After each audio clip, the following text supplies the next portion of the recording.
Hey everybody, I wanted to share this story. A couple of events have led me to this. A couple of months ago, kind of had a breakdown and shared it on social media. Now, probably wasn't the best way to share it, but I realized that by doing that, I can also maybe share certain parts of my life that maybe have caused some pain, some joy, some excitement, that maybe I can share with everybody that maybe they felt the same way, and it can help you go through your feelings so that way you don't have like another random breakdown on social media like me. Plus, I believe in men opening up more. I think because we've been taught for so long to not open up, I think it's hurt a lot of people. For today's story, I'm going to actually tell two stories. We're going to tell the story about, kind of, as of right now, the biggest mistake I've made in my life. That paired with church hurt and the implications of how it affected me growing up. Story number one. This is a story of probably one of the biggest mistakes I've made in my life that has been probably the most growing experience. When I was in high school, I did a lot of things. Everybody did a lot of things in high school. But there was one particular year that was kind of the hardest, and that was my 11th grade year. That was where I had the most challenging teachers. I also got in trouble for shoplifting. I know. I don't seem like a person who would steal, but yeah, I stole that day. Here's a story about that day that I got in trouble for shoplifting. So it was me, friend one, and friend two. We decided to go to a mall, and if you're from a small town, you fully understand that there is not much to do. There's not much to do outside of like going to the mall, Going to the mall, and maybe there's once or twice there's like a high school party or a homecoming dance or something like that. But for the most part, it's nothing to do. So we go to the mall, and friend one and friend two had told me straight up when we got in the mall, hey, we're going to be doing some shoplifting today. And I was like, oh, I'm not joining y'all on that one. And they didn't pull the whole thing where it's like, come on, man, if you're going to hang out with us, you got to do bad things. We're all from two-parent households. Parents are heavily involved with us and heavily involved in the church. So, no. They wouldn't like that type of kid or whatever. I'm not saying that those type of kids, those people who don't have their parents are, but, we just, the likelihood of us being like that was just slim to none. So, anyway, they start shoplifting, and I don't do it initially, and they don't like pressure me. They're like, okay, I understand. Like, if you feel like you're going to get caught, don't do it. I eventually came and shoplift with them because I saw them doing it, and they were getting away with it. And I was like, oh man, if I want to continue to hang out with these friends, I guess I gotta like shoplift a little bit too. And so, I stole something. I stole a hat from Finish Line. I remember it to this day. But I stole a hat from Finish Line. And we didn't get caught initially. What got us caught was us being dumb. I mean, we're already being dumb, but we're being dumb on top of being dumb. So we go to Dillard's. And we're pretty loud, being rambunctious kids. I don't even want to use that word. But being rambunctious, just making noises and stuff. And we believe that this white lady called the police on us because of this. So we go to the bathroom. Pause. We go to the bathroom and friend number two pees all over the floor. Just being funny. Just pees all over the floor. I don't know if that lady went in the men's restroom or not. But I know that she called the police. And it was a white lady. She called the police on us. The crazy thing about that is that the mall had mall security. She still called the police. So, we're still in Dillard's being goofy. The police officer catches us. And he comes and he was like, hey, can I speak to you guys for a second? Friend number two drops his bag. Now, I'm not saying friend number two dropped his bag and he's an idiot. We're all idiots. I'm just saying the only reason why I didn't try that is because I was like, we're caught. There's no need to go any further. But as we were walking, he drops the bag. The police officer brings us to a certain area. And as we were walking, the police officer was like, hey, friend number two, where's your bag? And he's like, what bag? And the officer was like, you big dummy. I obviously saw that you dropped the bag. Go get it. So friend number two goes get the bag. Get the bag. And then he comes back to us and he was like, hey, what's in the bag? And friend number two just confessed. He's like, all right, what's some stuff that we stole in the bag? And so, police officer was like, okay, did you two steal anything? And I was like, yeah. We both like, me and friend number one were like, yeah, we stole something. And he was like, all right, cool. Here's what's going to happen. Friend number two is going to go take this stuff back. Y'all need to be getting your stuff together. And so we're sitting like in the outside area of like Dillard's. It's like in between the outside and the mall. But we're sitting there, me and my friend are kind of talking like, dang, we just got caught. But he has friend number two go return the stuff, and then he comes back to us and he talks to us. And he was like, do you have a driver's license? Which we all had a driver's license at that point. We gave it to him. He ran our information, saw that we had nothing there, and he asked us straight up, he was like, hey, you guys don't have anything on your records. What was this about today? And I was just being dumb. I don't know what to say other than I'm being dumb. Can't say my friends are doing it, so I decided to do it too. But he was like, all right, so here's what's going to happen next. We're going to call your parents. We're just going to get you banned from the mall. I'm not going to like take you to jail or anything like that, which he very well could. But the reason why I bring that up is this, right? I live in the deep south in extremely racist place. The white lady who called the police did not see us as kids. Did not see us as kids making a bad mistake. She saw us as thugs and criminals that need to be in jail. Because she didn't even bother calling mall security, which would have very nicely escorted us out and said, don't come back. She called the police. And shout out to Officer Gonzalez. His name is Anthony Gonzalez. He's an officer. I don't know if he's still been an officer in the Dothan area, but I think he was actually a sheriff. But he was nice enough to see, or he was gracious enough to see that these were just three kids who made a bad decision. And that they don't deserve to be punished super hard. Like, we don't need to send them to jail and give them a criminal record and stuff just because they made a terrible decision. Also, their parents are heavily involved in their lives. And so what he had us do, we called our parents. Friend number two's dad actually came and got us, and he didn't really have much to say. And when we got home, our parents didn't have much to say either at first. And then eventually they was like, hey man, like, what was that about? This isn't you. And, you know, my uncle and aunt told me, you got to be more careful because you're a black man in America. That could have ended up with you losing scholarship opportunities, everything, right? And I'm sure their parents had the exact same talk. We all had two-parent households. The thing that my parents made me do was a couple of things. One, I was on punishment, obviously.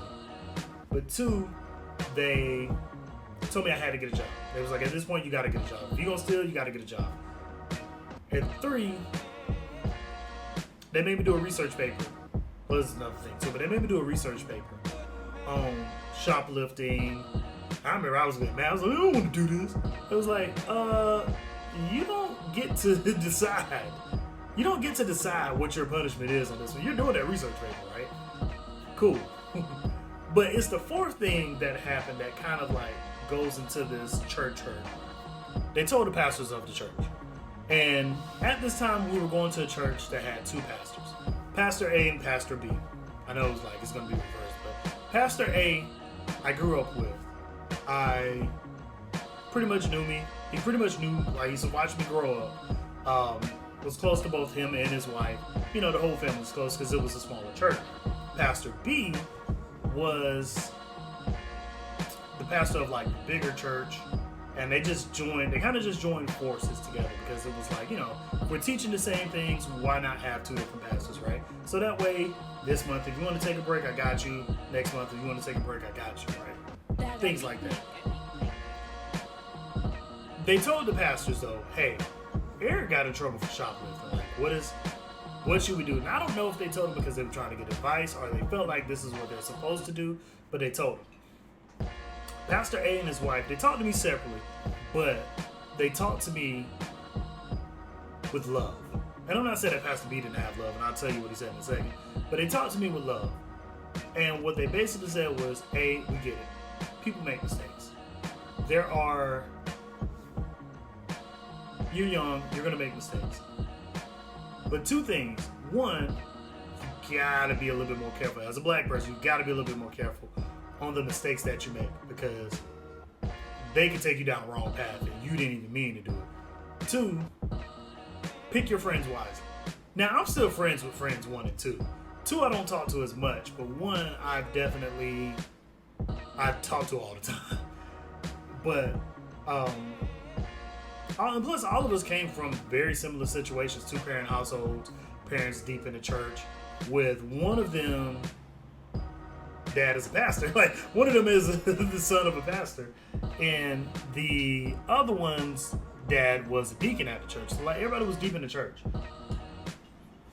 But, we have this conversation, and Pastor A's wife tells me specifically, hey, you don't have to feel like you got to tell everybody that this is what happened to you. When you are ready, you can tell your story. But she was like, right now, don't worry about telling anybody. Just, we know that you didn't mean to do it. We know that you made a mistake. Think about it. But don't tell anybody if you don't want to, right? Pastor B had a completely different approach. His wife was cool too, but I don't even think he consulted his wife about it. He was just flat out like, here's the deal. And here's what he told me. He was like, hey. First, he didn't even acknowledge that, hey, people make mistakes. He was like, hey, you've done something terrible. Here's what you're going to do. You're going to sit in the front of the church, and you're going to hand me my Bible. You're going to sit in the front of the church until God has told me that it's okay for you to leave the front of the church. And, I'm thinking, oh, okay, a couple of weeks at most, right? But the thing that made me mad about it, and at the time I didn't process it, was that I'm now being put on display to say, look, this is a bad person. This is a bad kid. Do not be around him at all. He needs to be put on display so everybody can know what happens to kids who are bad. So I had to sit at the front of the church forever. Until we left that church, basically, right? He never had another conversation about, hey, I feel like God has led me to tell you, you've learned your lesson, right? That never happened. We never even talked about it again. I just sat at the front of the church, and now I'm his Bible boy. And what started to happen slowly was that, one, it made me resent going to church. Like, after that, I hated going to church. If I could have told my uncle and hey, I don't want to go to church anymore, they would have. If I could have told them that and actually skipped out on going to church, which probably should have been the better thing to do, because there was a lot of things that I didn't tell them, but that would have been one thing to say, hey, I don't feel comfortable. I feel like I'm being put on display forever. To say that no matter, even if you don't steal again, I've gotten a job, I've taken care of stuff, it still became, you go sit at the front of the church. And it just felt like a display of, nah, you're never going to get over what you did. And the other part that was going on was that I felt like I couldn't tell anybody. Like, I couldn't tell him, hey man, you had me up here for 3 months. What's going on with that? I don't feel like you care anymore. All right? And it favored my faith in Christianity. Because it was like, what God would punish me forever? Especially if you're teaching forgiveness in this, in the New Testament. But you're punishing me forever. Like, why aren't you speaking to him or me to tell me what's going on? And it hurt. And because of that church hurt, what ended up happening to me was that I got to the point where, like, if I felt like I did something wrong or embarrassed myself in front of a bunch of people, I would not ever hang out with them again. I would just avoid the situation altogether, because I felt like what was going on is that people were talking about me and saying, oh, he's a terrible person, and that they were never going to forgive me for what I did. And that lasts for a long time, even now. Like, sometimes when I go to parties, you'll see me sit away from everybody else. If I feel like I said something stupid, I'll sit away from everybody else, because what I feel like is that, oh, they know that I don't say something stupid, so let me just go over here in this corner, because I know they're going to talk about me anyway. And it's a lot of things because of that has left me to be very withdrawn from people. When at the time I didn't know that, I could just speak up and say, hey, no, this is not cool. You got me on the front rows forever. This is not cool that you're continuing to blast me as a sinner, essentially. And also, I didn't know I could talk to people about it. But what I'm unlearning is that sometimes you do stuff, people may get mad at you for a moment, but they will forget. They will forget, they will forgive. They will move on from that situation. They also will probably not even tell anybody. They're probably just like, oh, okay, this is Eric did something stupid. Okay, we're going about our business. But it took me forever to learn that, and even now I'm still trying to unlearn it. And I just wanted to share this story for anybody who maybe felt like that maybe there is some church hurt or something happened where the church made you mad, or something in your life happened like that where you made a mistake, but then everybody put it on full display. And I just want to let you know that you're not alone in this situation. Also, people will forgive. Even when you have the internet who will try to hold on to, oh, this person is a terrible person, people will eventually forget and forgive. So I just wanted to say that. I wanted to share my story. Hopefully that helps you out. And if you have any stories similar to my situation, what happened, feel free to share them. And I'll see y'all on my next video.